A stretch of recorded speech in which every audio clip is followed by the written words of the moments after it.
Instituto de Justicia Alternativa del Poder Judicial del Estado.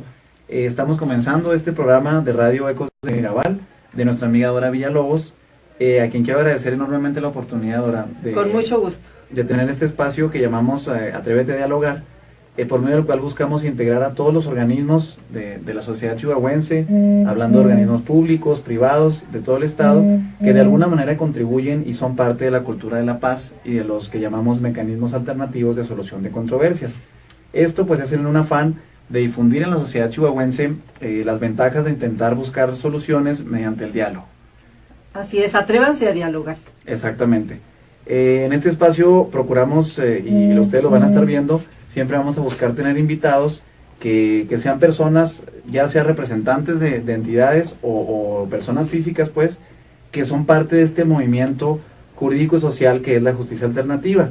Esto es con la finalidad de unir esfuerzos y todos coordinarnos para poder lograr este objetivo de una mejor manera. No vamos a distinguir aquí entre entidades de gobierno, privadas, educativas, comunitarias incluso, sino que buscamos que sea un espacio libre para que todas las personas que de alguna manera están trabajando en esto vengan a platicar con nosotros. Hoy tenemos un invitado muy especial, ahorita lo va a presentar, y que sepamos desde distintos enfoques, de distintas perspectivas, cómo estamos viviendo esta cultura de la paz y cómo se están desarrollando la justicia alternativa en nuestro estado. Muchas gracias, Dora, por tenernos. Al contrario, con muchísimo gusto. Gracias. Y bueno, para presentarles a nuestro invitado hoy es el licenciado Roberto Carlos Domínguez Cano. Él es un especialista sobre todo en derechos humanos, tengo entendido, y cómo lo relacionamos con los mecanismos alternativos. Bienvenido, Roberto. Muchas gracias por la invitación. Vamos por estar esta tarde aquí compartiendo los micrófonos. Gracias a ti por atender nuestra invitación. Y platícanos poquito, para nuestros nuevos radioescuchas, lo que platicamos aquí principalmente es justicia alternativa, mecanismos alternativos, y bueno, no podemos dejar de lado esta tendencia ya globalizante de los derechos humanos y cómo impactan todos los aspectos de nuestra vida. En cuanto a mecanismos alternativos, ¿cómo empezaste tú en este camino, Roberto? Empecé hace un tiempo, yo creo que fue en el 2004. En enero del 2004 trabajaba yo en la Comisión Estatal de Derechos Humanos y era visitador en la zona sur del estado. Okay. Y un día me habla el hoy presidente José Luis Armendáriz, éramos compañeros de trabajo, y me dice que si no me interesa a mí capacitar, aprender primero y capacitar en temas de cultura de paz y mediación. Eso fue en el 2004. En un programa que tenía el profe, ahorita me acuerdo del nombre, que ahora está en Ciudad Juárez, y que participa con Silvia Conde en Alvanta y todo, tiene una gran trayectoria, y tiene un programa de renovación pedagógica. Okay. Y en ese programa de renovación pedagógica tenían dentro de todo esto un programa de cultura de paz y derechos humanos, o sea, de manejo y gestión de conflictos. Veían cosas de democracia, de diversidad, etcétera. Era muy interesante el programa. Y era nuevo, ¿no? Era una novedad, pero a final de cuentas, pues este asunto cambia a veces cambian los programas cada gobierno, lo cual eso a veces le complica a los académicos la cabeza. Pero así comienza, él tiene el programa, el profe Dueñas, Gabriel Dueñas. Gabriel Dueñas, sí. Un visionario en todos estos temas.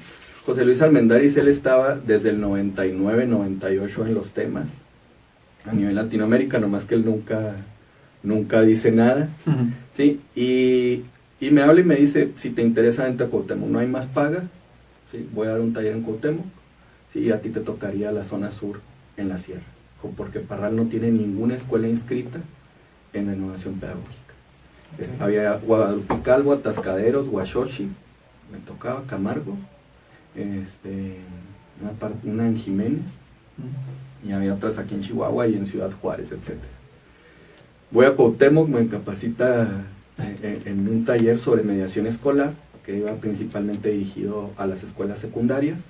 Abrían los talleres, cada quien se inscribía, era algo genial. A mí los alumnos decidían, y los docentes, a dónde inscribirse.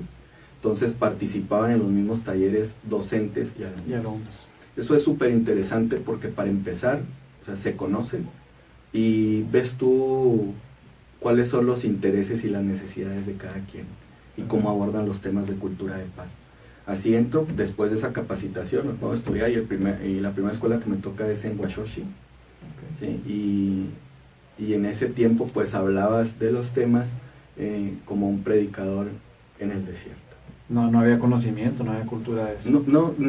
Y aparte hay que romper ciertos paradigmas respecto a este tema, que creo que estamos hablando 13, 14 años después y sigues rompiendo paradigmas, se siguen presentando como si fuera alguna novedad, a pesar de que, por decir algo, la justicia restaurativa milenariamente se ha utilizado por las comunidades indígenas, es la forma en que resuelven sus conflictos a manera de diálogo y preocupaciones y cuando alguien lastima a su comunidad.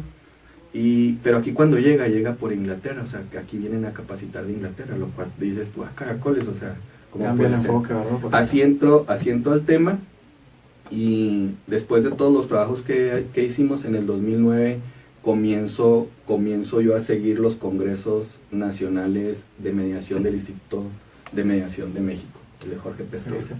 Comienzo en Guadalajara junto con algunas otras gentes aquí de Chihuahua que no nos pusimos de acuerdo para ir, pero allá nos topamos.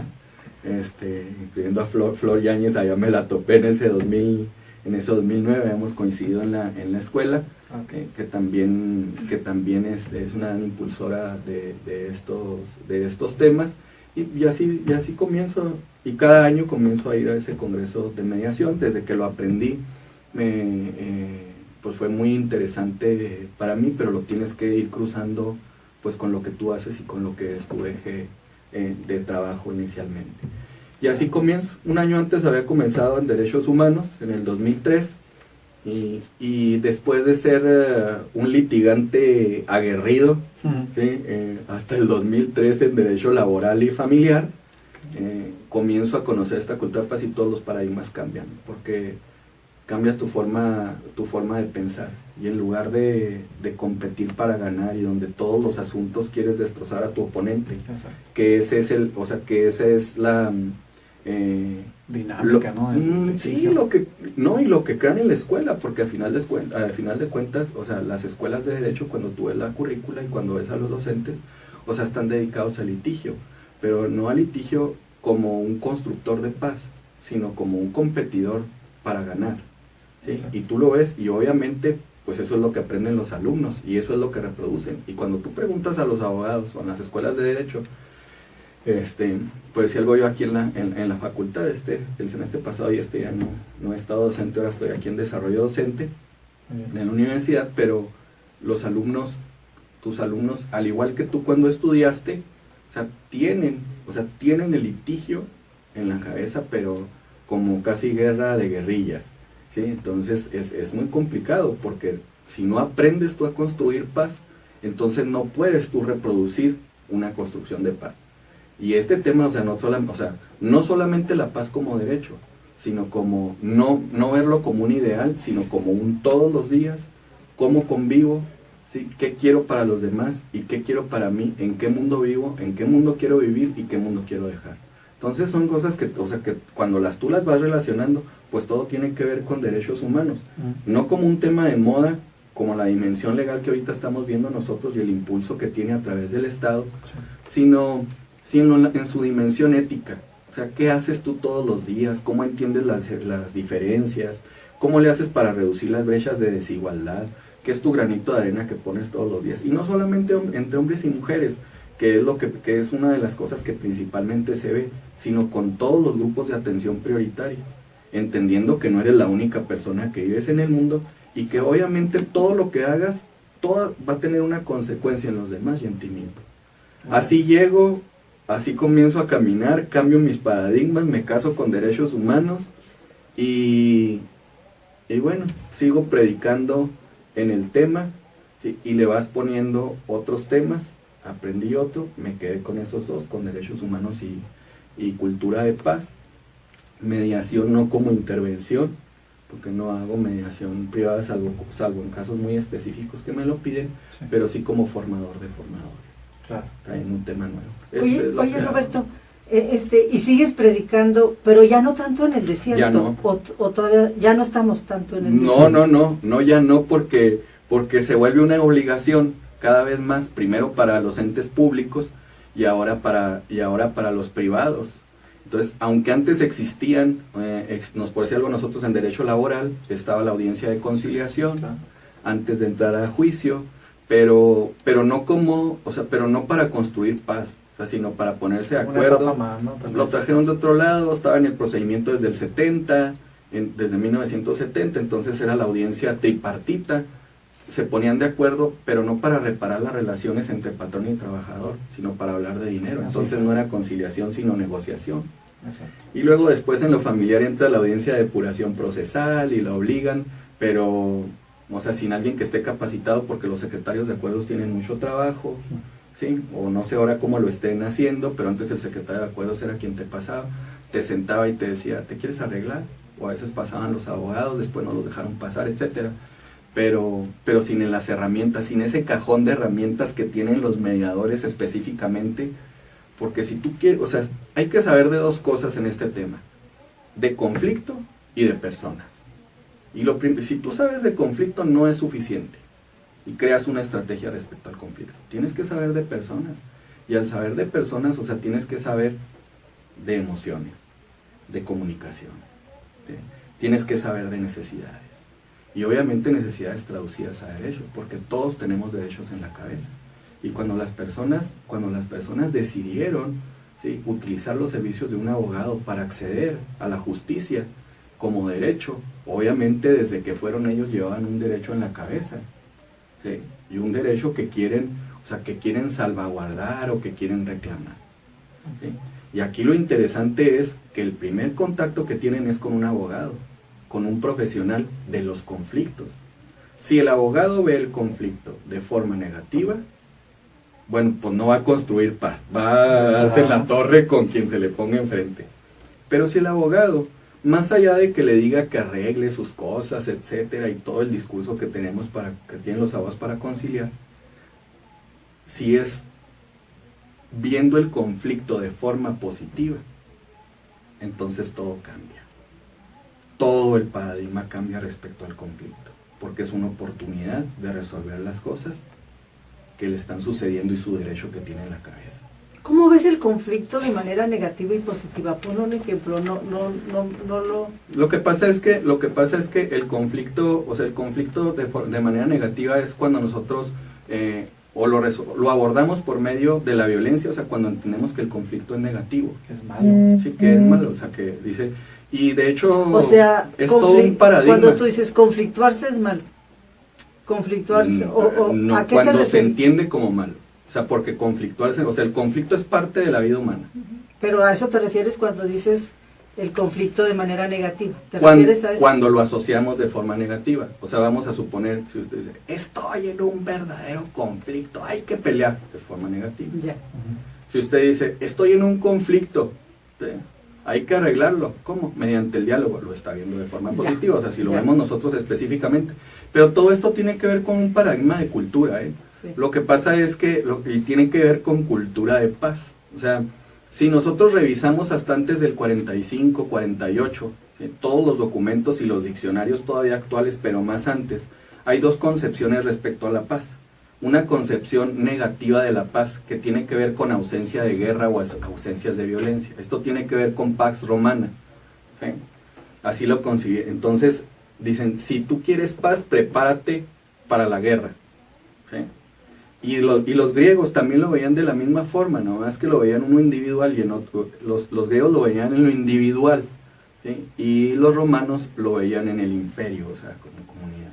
Entonces, a partir de los estudios de los 60s, con Johan Galtung, que fue el primero que lo planteó, un pacifista noruego, dice, no, si quieres paz, prepárate para la paz. Entonces ahí hay un cambio de paradigma, y se comienza a entender la paz de paz negativa a paz positiva. O sea, si quieres paz, evita la guerra.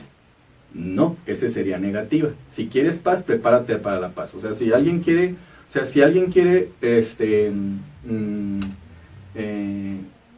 permanecer en la paz, estar en paz consigo mismo, con los demás y con su entorno, que ese es el concepto de paz positiva.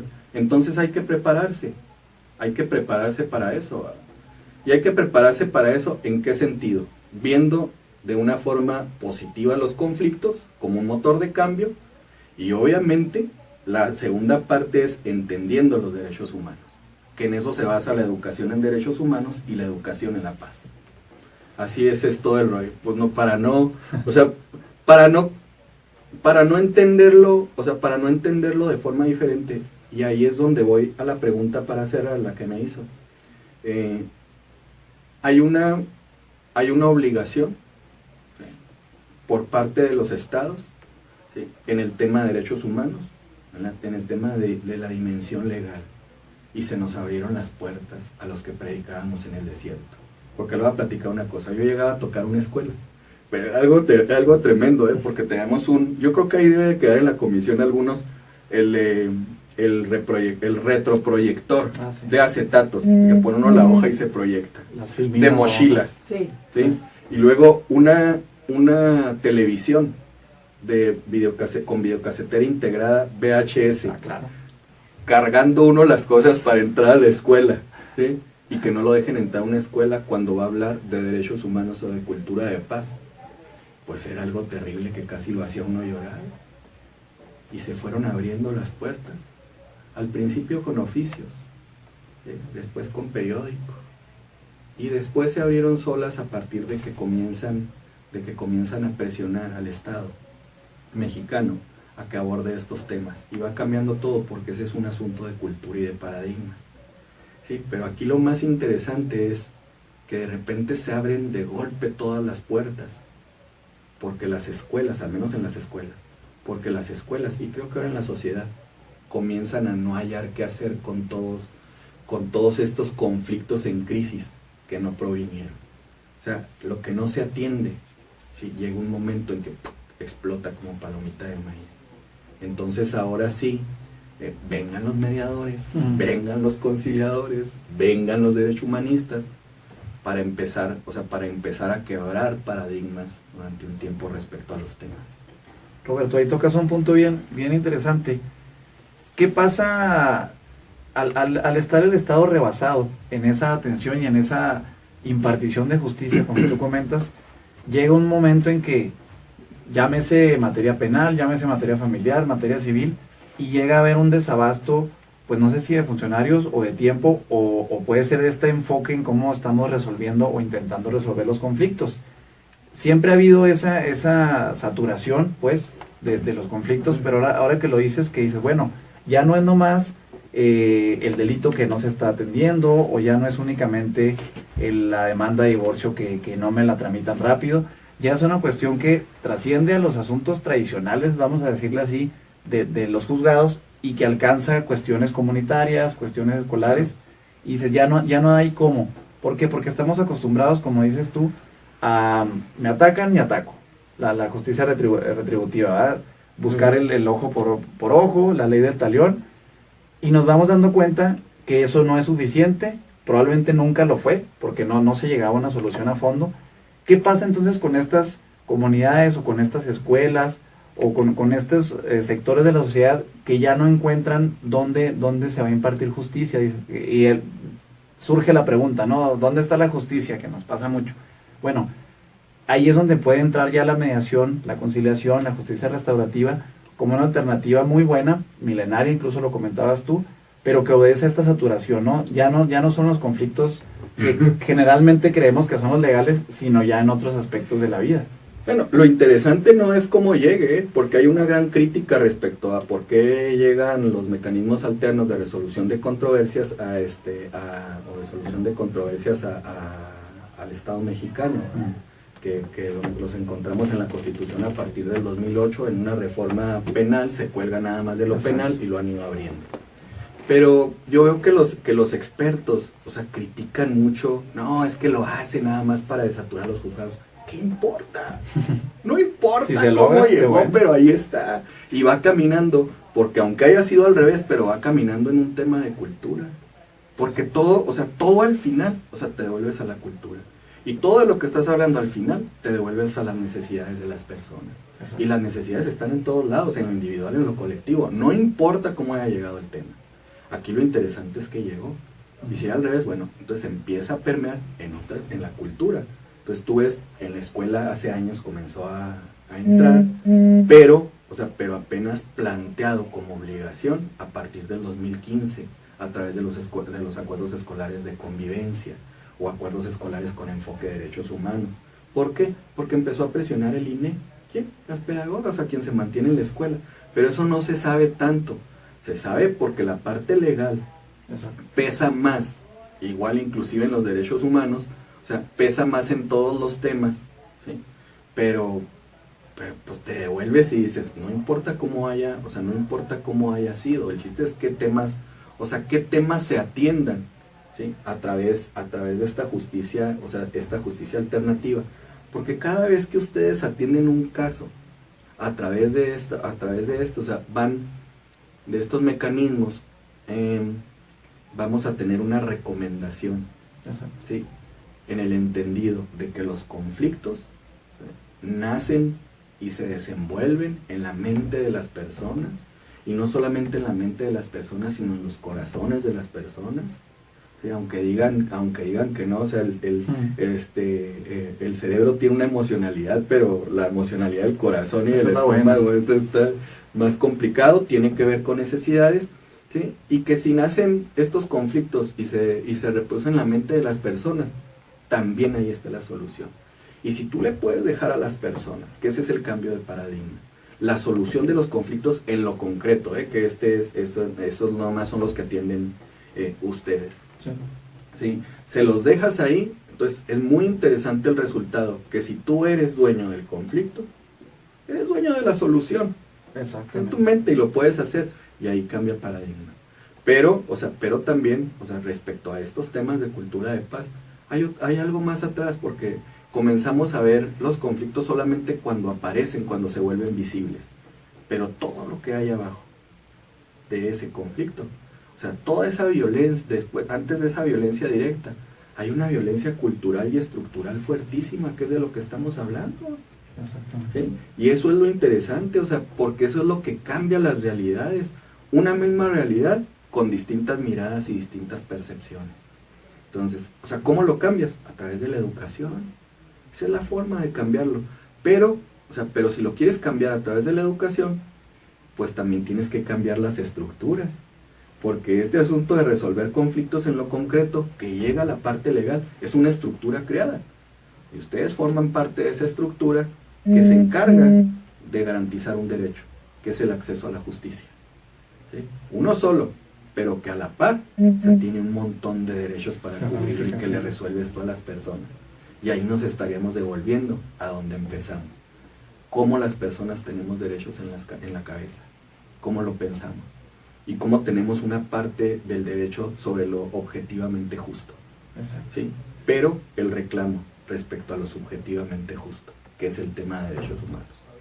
Por supuesto. Vamos a ir a una pequeña pausa, continuamos en la transmisión en vivo y regresamos en Ecos de Mirabal con Roberto Carlos Domínguez Cano. Seguimos en el Face. Para no cortar, bueno. Para no tener que cortar. No, y para cuidar lo que platicamos. Sí. Sí, aunque ahorita reiteremos en la radio algo que pueda ser importante aquí en Face. Sí, claro. Me llamó mucho la atención al inicio que decías, llegué y me casé con los derechos humanos y luego también con la justicia por la paz y hay cambios de paradigmas. En lo personal, ¿qué cambiaste? ¿Qué tuviste que cambiar? ¿Cómo era en términos de manera de pensar y de actuar, obviamente, antes y después de la cultura de la paz? Antes, como litigante, ni siquiera te pones a pensar en el otro. El tema de derechos humanos y de cultura de paz tiene que ver con lo otro, o sea, tiene que ver con los otros, o sea, cómo piensas no solamente en ti mismo, sino en los demás. Y lo que tú puedes perjudicar con una sola acción, aunque esté en el papel. Que eso es lo que hacen los abogados, buscar una estrategia a través de la ley para ganar. ¿Sí? ¿Y dónde quedan las necesidades de las personas y todo lo que está atrás? O sea, por decir algo, o sea, en un tema familiar, ¿sí? no importa qué lo generó ni qué hay atrás, o sea, ni si las personas tienen que estar unidas por un vínculo, o sea, puede ser algo por los hijos, y dos personas que deciden separarse porque algo pasó, o sea, porque algo se deterioró, pero siguen con un anclaje común. Entonces, o sea, los abogados, o sea, no importa quién desgracies, o sea, el chiste de Ana, bueno, todo eso cambió porque el planteamiento es al revés, o sea, ¿qué hay atrás? ¿Qué puedes reparar? Y obviamente comienzas a escuchar más, ya no fuera de litigio, o sea, comienzas a escuchar más, aprendes a pedir disculpas y perdón. Más fácil. A lo mejor no más fácil, sino primero. O sea, no esperar a que lo hagan, sino que tú lo puedes hacer de inicio a reparar tus cosas. A lo mejor poco a poco nada más. Y si alguien no lo quiere hacer, porque no toda la gente, porque esto depende de dos. O sea, en esto que estamos hablando de conflictos concretos, o sea, tiene que ver con mínimo dos, ¿verdad? Tiene que ver con dos, o sea, con dos partes de inicio. Exacto. Entonces, pero al menos intentaste. Porque como tiene que haber voluntad de las dos partes, no solamente para participar en un proceso, sino aun y cuando no participes en un proceso de intervención de cualquier mecanismo, pero esa voluntad de querer arreglar las cosas de buena manera con las personas o sea, que tienes un problema, que te conflictuaste y nunca lo arreglaste, y que lo abordaste por medio de la violencia en lugar de por medio del diálogo o cualquier otra manera.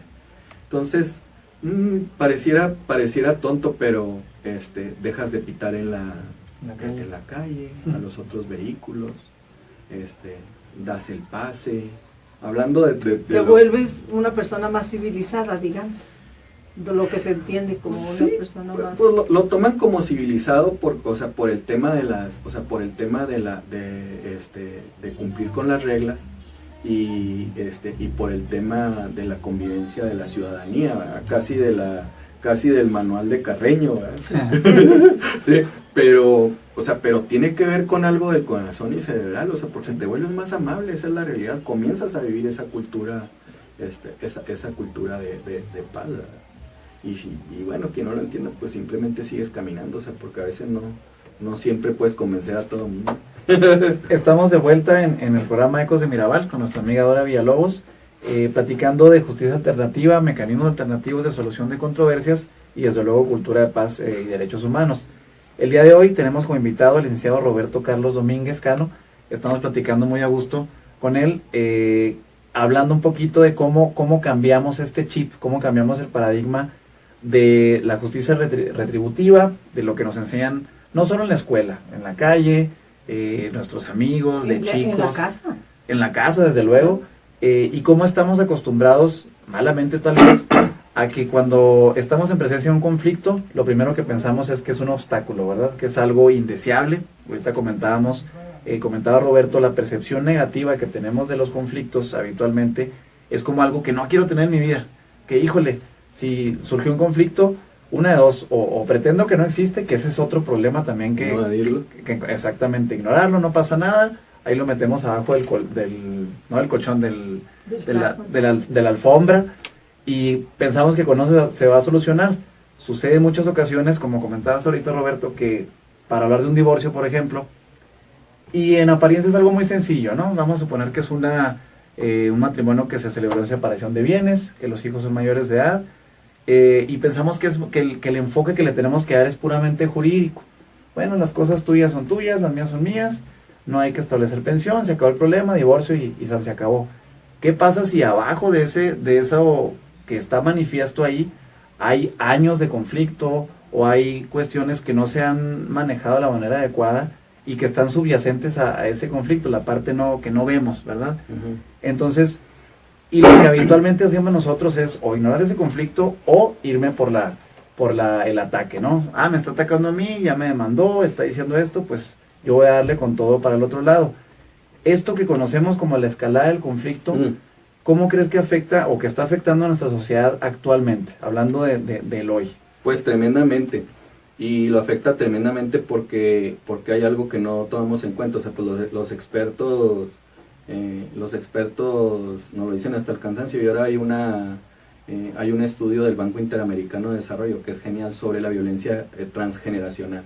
Okay. O sea, nosotros, lo que no atendamos nosotros en esta generación, se va a reproducir en la próxima. O sea, sí, eso es un rollo. Entonces, si nosotros hablamos de un conflicto entre una pareja, ¿sí?, con sus hijos mayores de edad, y que dicen, bueno, si son mayores de edad ellos ya toman decisiones, pero aprendieron de ti. Exacto. ¿Sí? Y si ellos te siguen viendo así, o sea, cuando ellos tengan su familia y tengas tú que tener algún contacto entre las familias reconstituidas, prácticamente, o sea, que hay un tema enorme respecto a las familias reconstituidas. Entonces, ¿qué hago con tu familia, con la mía, con la nueva tuya, etcétera? Y que todos tienen que convivir como familia. A lo mejor no siempre, pero en ciertos momentos que son importantes en el tema de familia. Exacto. ¿Sí? En ciertos aniversarios, etcétera. Pero además de todo lo que vieron, porque si a ti te ven que lo reparaste, que ya no funcionó y se tuvieron que separar, pero un asunto entre dos, de pareja. ¿Sí? Entonces, cuando los expertos te dicen en el tema de intervención, separa a las personas del problema. ¿Sí? Nosotros lo separamos en tres. Personas en el proceso, que yo ese todavía lo divido en dos, aunque me regañen, y luego, y en las personas, porque cuando tú lo separas, o sea, tienes que, comienzas a poner a cada quien en su justa dimensión, ¿sí? Y si nosotros tuvimos problemas y nos tuvimos que separar, bueno, pero sigue el anclaje aunque sean mayores de edad, y aunque no tengamos nada que repartir, pero no solamente curo la parte física o la parte económica. Y muchas veces aunque no haya hijos. ¿Sí? Pues, bueno, si hay hijos, obviamente hay más. No, pues para encontrarse en algún lugar, ¿no? Y que no se griten de lo que se tengan que gritar. Sí, ahí. porque cuando hablamos hablamos así muy a gusto de conflictos, y como si fuera tan fácil, ¿no? Pero la verdad es que, para empezar, cuando se trata de hacer cambios culturales es muy difícil. Claro. Es de largo plazo. Generacional, ¿no? Sí, tiene que pasar mucho tiempo para que cambiemos, claro, culturalmente.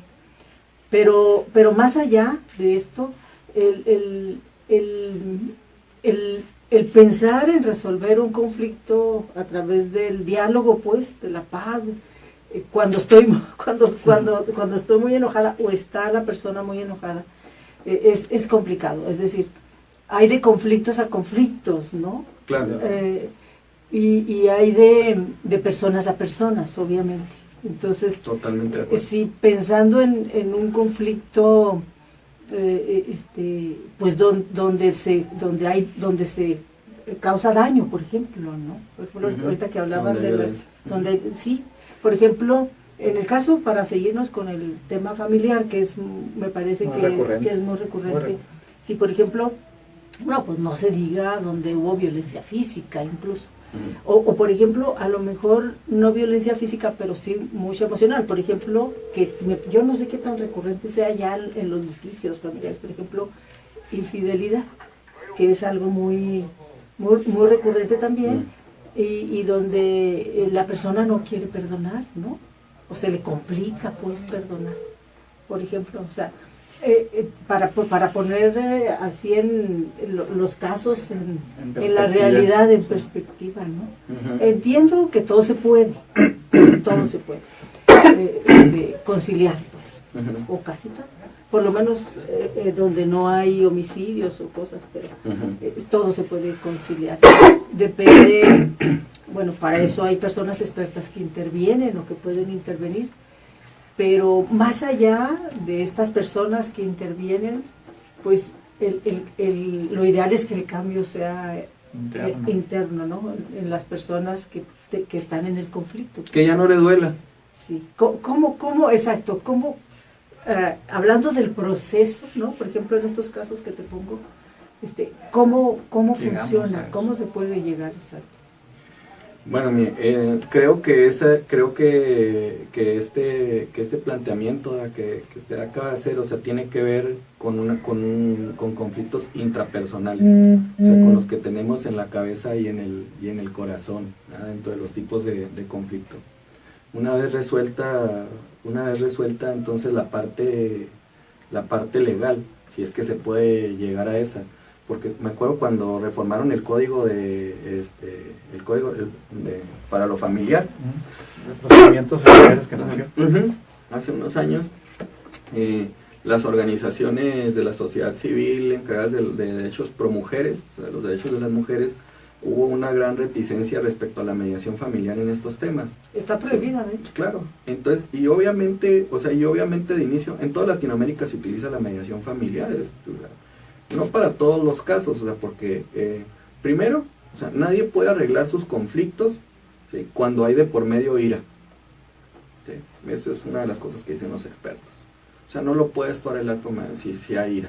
O sea, cuando estás enojado no se puede. Tiene que haber un proceso de pacificación. Que se dice que mientras la emoción está arriba, la racionalidad está abajo, ¿eh? Necesitamos trabajar con unas emociones, no que desaparezcan tal vez, pero que se controlen, que bajen un poquito, para que den paso a una mente un poco más fría, una mente más racional, que pueda tomar buenas decisiones, ¿verdad? Sí, entonces ahí el tema es un tema psicológico. Entonces dice, bueno, lo que hay que hacer es que te empoderan, o sea, porque sí tiene que ver, o sea, cuando hay violencia familiar, obviamente, y sentarte a mediar, o sea, yo digo, es una locura, estoy de acuerdo, o sea, ¿por qué? Porque la violencia tiene que ver con transgresión de derechos, de derechos humanos, tiene que ver, o sea, con transgresión de reglas, o sea, tiene que ver con desequilibrio de poder, entonces, y obviamente una comunicación cortada. Entonces, ¿cómo voy a sentar yo a alguien, ¿sí?, a sentar a una pareja con todos estos, o sea, con todas estas situaciones, y aparte donde hay una persona dañada, no solamente a lo mejor lo físico ya se curó, pero en la psique, o sea, en la parte psicológica, ¿sí? Entonces, obviamente, mientras no esté empoderada y esté lista para platicar o listo para platicar con la persona que la violentó, o que lo violentó, que se violentaron parejo, etcétera, o sea, que se gritaron y se dijeron, se pegaron, se restringieron derechos, etcétera, pues es imposible. Sí. Tiene que haber todo un proceso, y cuando la persona diga, estoy listo o estoy lista para poder entrar a un proceso, cualquiera que sea. Sí, tiene que haber igualdad en el ejercicio del poder, ¿no? Sí, no, y en el diálogo, o sea, entonces pues, se tiene que reequilibrar el diálogo, o sea, que nadie se sienta, que nadie se sienta temerosa, ¿no? Ni temeroso ni presionado, exacto, respecto al tema, o sea, respecto a lo que van a platicar. Entonces ya lo que hace el facilitador del diálogo, bueno, pues es que guía un diálogo a través de las herramientas que aprenden en esa intervención, para que sea lo más terso posible y lo más equilibrado posible, ¿verdad? Ahora, el tema, o sea, el tema que nos puede a nosotros hacer ruido, ¿sí?, es que la violencia cultural estructural tiene, sí, cuando tienes tú un caso concreto respecto a esto, dices, bueno, lo atiendes, pero ¿qué pasa cuando tienes 1000? ¿Sí? Cuando Chihuahua está en el primer lugar, por lo que sea, no ha tenido las causas de divorcios en el país, o sea, tiene algo que ver con las relaciones y con esa realidad entre hombres y mujeres, que le podemos nosotros encontrar muchas formas de pensar por qué se están dando estas estadísticas, pero independientemente de por qué, o sea, lo cierto es que ahí está, y algo en la estructura y en la cultura está fallando. Exacto. ¿Y dónde se ve? En los juzgados, porque al último topan en la parte legal. ¿Y dónde se ve menos? Pues en los despachos de los psicólogos, o sea, porque no lo entienden como un problema emocional, lo ven como un problema legal. Y hay algo que yo insisto mucho, o sea, la mayoría de los problemas legales son problemas emocionales. porque nacieron en la mente de una persona y en el corazón de una persona, y se reprodujeron en lo legal y toparon lo legal, sí, los que tenían que topar ahí, arreglan lo legal, pero pues no se arreglan el corazón y el coco. Exacto.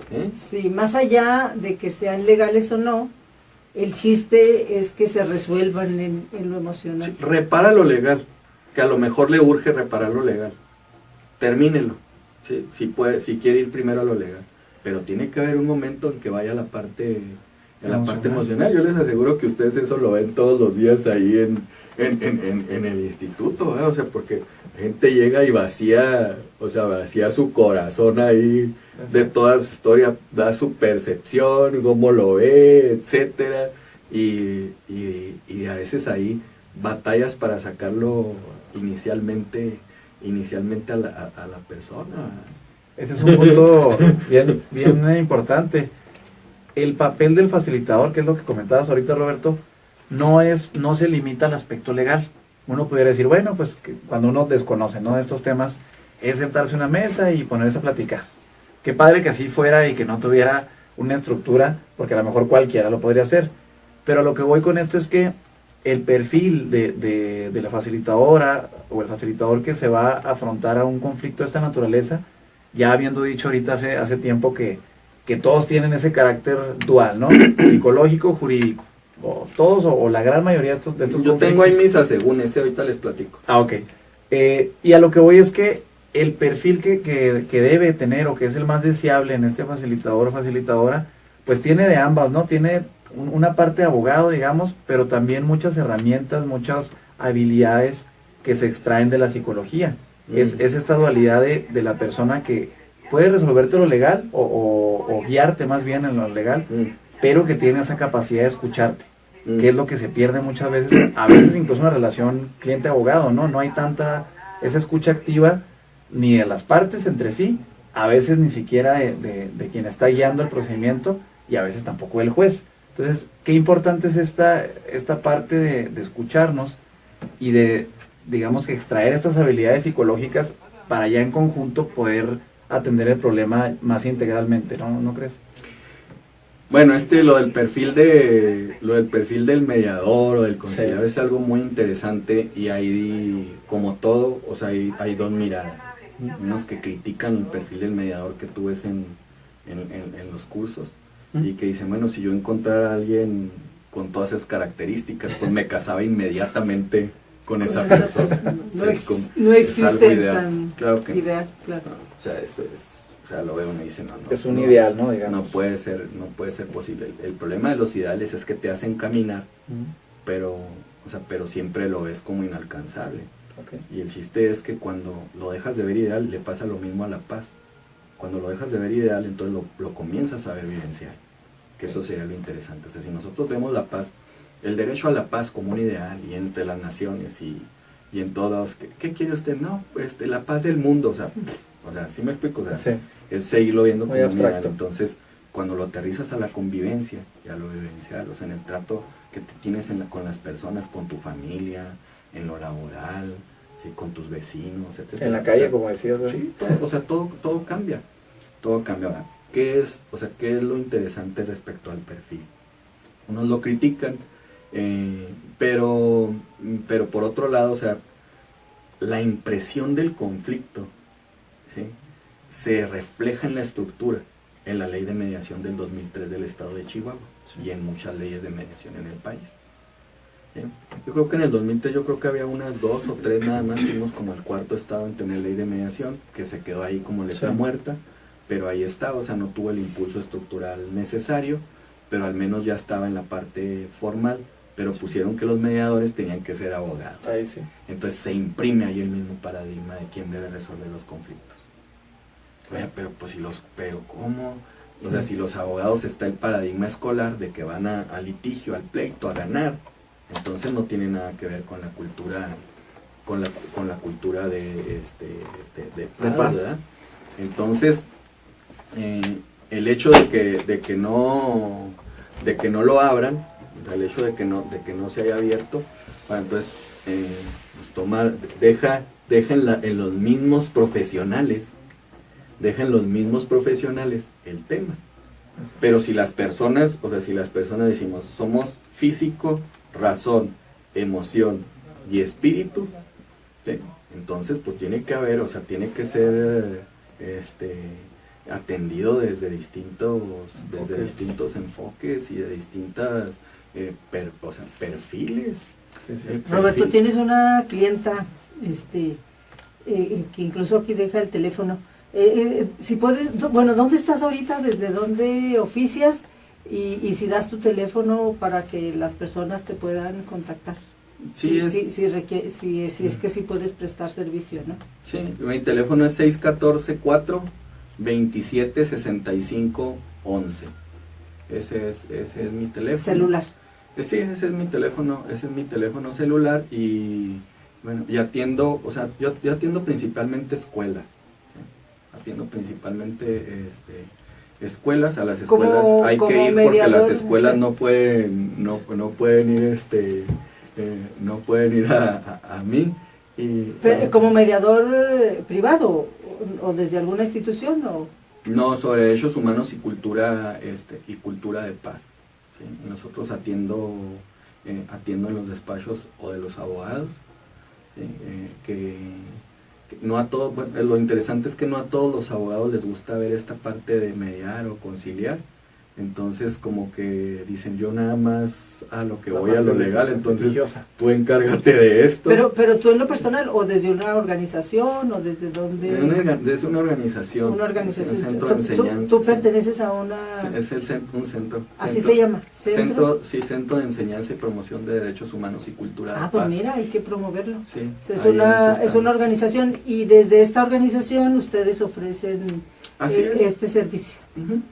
A escuelas principalmente, pero a cualquier persona. Sí, a cualquier persona, pero principalmente, o sea, lo trabajamos en un tema más colectivo. Okay. Y educativo. Yolanda Calderón es la que pide tu teléfono. ¿Otra vez 614? 614-427-6511. Y obviamente, si se puede, desde esta organización, sí, claro, les pueden ayudar. Con mucho gusto, y a todas las personas que se les ofrezca, y a las escuelas y a las comunidades y todo. O sea, el chiste es que el tema esté en todos lados. Claro. O sea, porque es un tema educativo y de cultura. Bien, nosotros las personas, y luego me vuelvo a lo del perfil. Okay. Nosotros las personas participamos a lo largo de nuestra vida en 4 espacios educadores y socializadores. Toda nuestra vida estamos aprendiendo algo. Toda nuestra vida, en todo momento. Bueno o malo. La familia, la escuela, la sociedad, que es en los grupos en los que participamos, y uno que los expertos no lo ponen, pero yo sí, la parte laboral. Porque ahí se aprende. Y son muchas horas al día, generalmente. Y ahí se pasa uno toda la vida. Y lo malo es que o aprende uno cosas buenas o malas. Porque cuando llegas al primer trabajo, después de salir de la escuela, y que no sabes hacer a veces nada, lo que te dicen ahí, eso tienes que hacer. Porque tiene que ver con 2 necesidades. Con cubrir tus necesidades primarias y las de tu familia. Alimentación, vestido, bebida, casa, etc. Que esas no hay forma, o sea, eso hay que reparar, ya hay que tenerlo siempre. Entonces cubres esa, y aparte cubres la parte de la realización de lo que tú estudiaste, pero y alguien más te enseña a hacerlo. Si ese alguien con el que te topas inicialmente, ¿sí?, te enseña mal, en la torre. Y si te enseña bien a trabajar, o sea, entonces todo va a ser genial para ti. Y luego con lo que has aprendido, tus ideales, tus derechos, todo lo que tienes en la cabeza. Por eso hay que ir a todos lados, y si nosotros nos damos cuenta con distintos nombres, estos mecanismos están en todos lados. La diferencia es la capacitación. O sea, que por decir algo, los abogados, los psicólogos, las gentes que participan en el instituto, igual también en fiscalía, etcétera. O sea, ya lo aprendieron, tienen las herramientas, lo pueden preguntar, o sea, son equipos multidisciplinarios, no tiene que ser solamente para los abogados, porque ya los abogados, si no lo aprendemos, a nosotros no nos dieron clases de comunicación, no nos dieron clases de escucha activa, no nos dieron clases de manejo de emociones.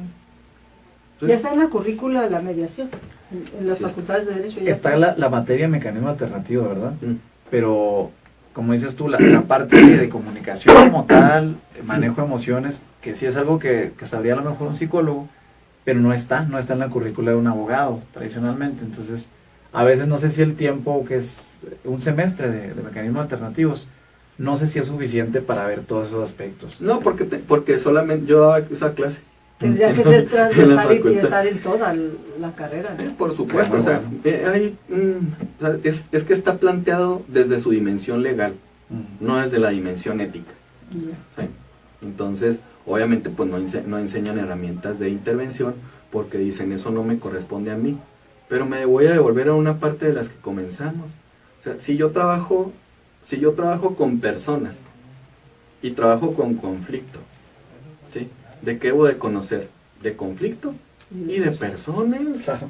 Y las personas, Por sentido pues común. tienen esas características: físico, razón, emoción y espíritu. Y tienes que aprender, porque vas a tratar con personas, no vas a tratar con fierros, ni con herramientas, ni con paredes, ni con cemento, vas a tratar con personas. Y a las personas las tienes que tratar como personas. No hay más, porque aparte eso es lo mismo que pides para ti, que te traten como una persona, o sea, como un ser humano. Entonces, ¿por qué si tú pides eso para ti, pues por qué no lo puedes hacer tú para con los demás? Y es el tema del otredad, o sea, es el tema de la otra persona, de los otros, que tiene que ver con educación en derechos humanos. Más allá de la parte legal, Sí. sino la parte ética. Y ahí es donde nos atoramos en el perfil. Claro. Que eso es, o sea, no idealizar el perfil, o sea, saber que todos tenemos las herramientas, pero que hay alguien que las tiene más desarrolladas o estudiadas para ayudarle a los demás, ¿sí? Y hay alguien que las tiene de forma nata, esas habilidades sociales, no psicosociales o psicoemocionales, pero sí sociales, de escucha, de solidaridad, de atender preocupaciones, empatía, etcétera. Y que se aprende, ciertas cosas independientemente de su profesión, tenga o no, o sea, puede promover la cultura de paz. En todos lados, ¿sabe? Claro. Siempre hay un tío en la familia, que Mauricio, se unifica y todo, dice, ¿verdad? "No, hombre", y ahí vamos con el tío, vamos con el hermano, etcétera. Claro. En todos lados está, igual que en las escuelas. Pues ese es. Hay que identificarlos también para ser buenos mediadores. a veces Ese lo escolares, aprendiste en las familiares, herramientas. ¿verdad? Ese es parte del proceso que enseñan, ¿no? Roberto, nos queda poco tiempo, pero quiero que nos platiques un poquito del congreso que están organizando en Cuauhtémoc. Aprovechando, Roberto pues es un especialista en derechos humanos, en mecanismos alternativos, y es participante de este próximo taller que se va a llevar a cabo. Hazlos la invitación para que nos escuchen. Bueno, es el cuarto congreso que se organiza, y obviamente hay que siempre agradecer a las autoridades que escuchan, ¿sí? En turno ya platicábamos de los programas y a veces que cómo se mide la vida de las personas por sexenio o por trienio. ¿Es el cuarto en Cuauhtémoc? Es el cuarto, Allá en Cuauhtémoc. es el cuarto Bien. de las tres culturas. Ya. Y es muy interesante porque tiene un enfoque comunitario, además de los que ves tú en otros lados. ¿Qué fechas va a ser, Roberto? Va a ser a partir va a ser el 19 los talleres, y luego comienza el 20 en la tarde, ya el congreso como tal, con unas actividades de acercamiento, de rompehielos, y los foros y las conferencias serán el 21 y el 22. Vienen personas expertas en el tema a nivel nacional e internacional, lo cual es muy interesante escuchar otras voces de otras realidades, Claro. para ver qué es lo que sucede y qué nos traen para aprender. Y algo interesantísimo, la convivencia. Claro. Entonces por ahí nos vemos. Sí. Claro que sí. ¿Dónde pueden acercarse las personas a adquirir los carnets o cómo? Ya se acabó. ¿Ya? Sí. Bueno, ok. Hace ratito. Sí, ¿verdad? Bueno, pues muchas gracias por tu asistencia, Roberto. Siempre nos falta tiempo de todos los temas que van saliendo. Jacobo nos está dando carrilla que se Sí. nos fue el tiempo, sí. Una disculpa por eso, pero bueno, son interminables, ¿no? Muchas gracias por venir con Gracias nosotros. a ustedes por invitarme, como siempre. Seguramente. Muchas gracias. Y aquí Gracias. seguimos. Suerte, Sí, muchas gracias. gracias.